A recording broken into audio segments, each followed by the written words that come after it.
Hi, my name is EJ Massa. This is the longest episode of Game of Thrones yet, so we know it has impressive length, but what about the girth? Penis. Let's find out. The Unsullied march to King's Landing and they're on time, they make their bed every day, and are sticklers for the rules. But their roommate Dothraki horde, they're huge slobs, party animals, bringing different ladies home every day. What an odd couple army. Speaking of odd couples, here's another episode of Bronn over Brains. Bronn does his best George Carlin impression and talks about how war is a huge dick fight. War is just a lot of men standing around in a field waving their pricks at one another. Jon asks Tyrion why anybody would live in the city. Tyrion's like, you can find way better Tinder dates. Trust me. The Hound pokes the white box to make sure it's alive. It'd be hilarious if it was dead. Imagine going through that horrible plan and coming up with nothing. I wanted that to happen because I don't believe in anything. Nothing matters. Cersei tells the Mountain if shit goes down, kill the people in order of the most highly paid actor to the least. So we have this scene with all these characters walking to the dragon pit and talking. And no, I'm not going to make an elaborate two-hander scene graphic for this one. I've got a life, people. Lots of great reunions, though. You have Tyrion, Pod, and Bronn, and of course they have to mention Pod's dick. Oh, whoops! Oh, I dropped my monster condom that I used for my Magnum Dong. Bran and Hound have this awkward reunion because, they try to kill each other, but the Hound is very pleased to learn that Arya is a crazy serial murderer. And look at him smile like a proud parent. Little does he know, Arya is eating every fucking chicken back at Winterfell. He'd be super proud. Tyrion wonders if Bronn would reconsider sides based on friendship and love. Gold? No, love. Gold? Love. Gold. L-O-G-O. B-A. They get to the dragon pit, and Bronn awkwardly leaves with Pod to get a drink. And they're never heard from again. Now here's some salacious gossip. Apparently Bronn wasn't in this scene because Lena Headey and Jerome Flynn used to date, and the breakup was so bad they can't even be caught dead in the same room together. Titter titter. Not that I care about the personal lives of actors, and it should have no bearing on the show whatsoever, but did you hear that Angelina Jolie and what she's doing to her kids to get back at Brad? The Hound confronts the Mountain. Is it gonna happen? The Clegane Bowl? Get hype and so forth? We will fight, but someday, not today, because the script is packed as it is. Oh, sorry, hype graphic. I got you out too early. Go back to sleep. Go back to sleep.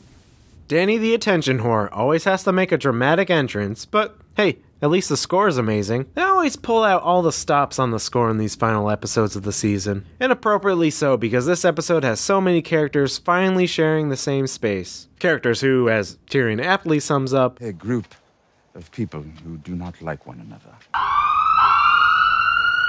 The queens start bickering, but the Hound comes out with a box full of perspective and unleashes it with a dramatic jump scare. Upon seeing this marvel of black magic, Dr. Creepy McStrange rushes over, and he has the hugest science boner right now. Oh my. Jon and friends do a PowerPoint demonstration on how to kill a white. As you can see from slide 3, dragon glass daggers are an effective way to kill a white. And by that I mean kill again, because they are already dead.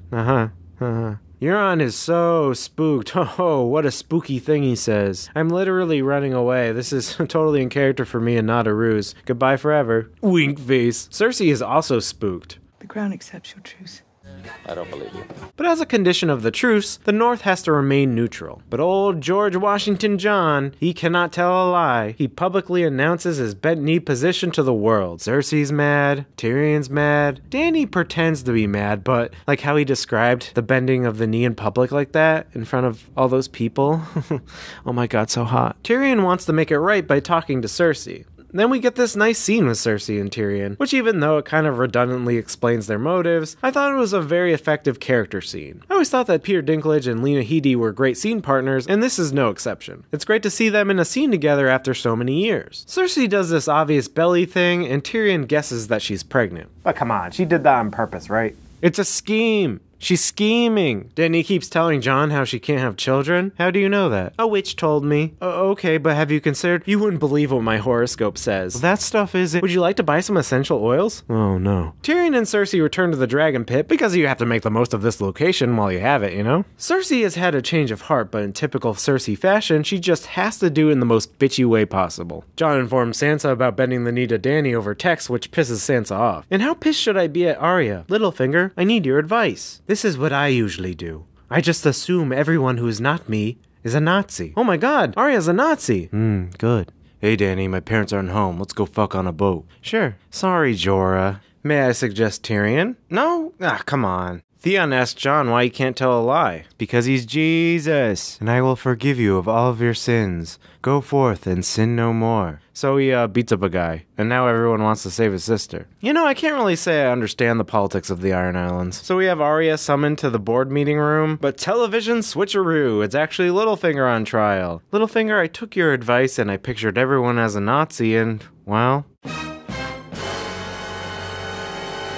No, I swear I'm not a Nazi. Just what a Nazi would say. So Arya kills him. I complained in previous episodes that the Arya and Sansa stuff wasn't really working for me, but this particular scene actually worked for me. Even though it could have easily come off as TV cliche, it was well acted and well directed. I like the concept of Littlefinger's downfall being a tactical overreach. I'm slightly unclear about when Arya and Sansa started working together. I don't think these fights beforehand were for Littlefinger's sake, unless they were totally committing to the ruse, like in a method acting kind of way. My guess is that Sansa consulted Bran after Littlefinger said to assume the worst in Arya, and Bran was like, nah, Littlefinger's the one who's bad.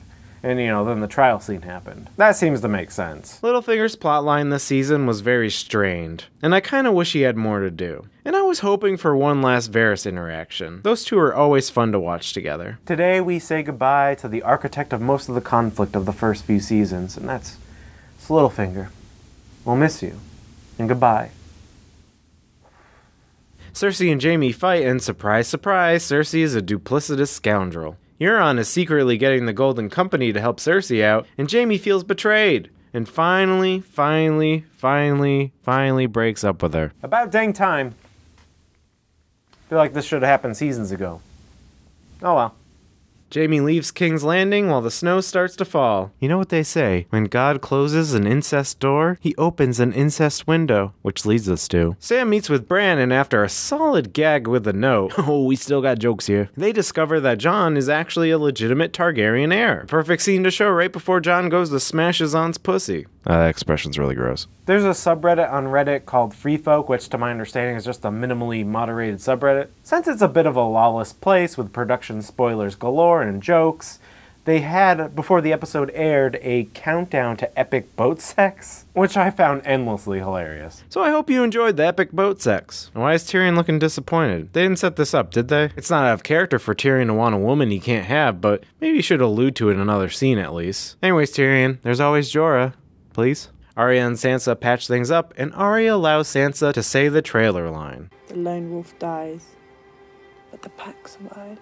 At the wall, here's the moment of truth. What color is the fire? It's blue. It's blue! It's blue because he's a zombie! Blue! White Walker blue! Fire! Alright, this scene was awesome. It's awesome, guys. No need to panic. And the Night King is south of the wall. After 7 seasons of being an impending threat, he's now truly in the game. The Game of Thrones, which is the show we are watching currently. Or not currently, because it's over. So I thought this was a pretty good episode. Some great payoffs, even though the setups in the previous episodes didn't really work. Which makes me think if they took the time to smooth out some of these nonsensical elements, the payoff could have been extremely effective. The show hasn't been doing its work to earn a lot of those moments. Even though I didn't care for the Littlefinger setup and the White setup, it led to some really good scenes. It doesn't erase the clunky setups, but it does lessen the damage a bit. I enjoyed the Tyrion and Cersei scene, the Jon and Theon scene, and reveled in all these people finally converging in very character-based scenes, which is what Game of Thrones does best. Plus you have the amazing score, and the dragon melting the wall scene was quite fun. Overall, what did I think of Season 7?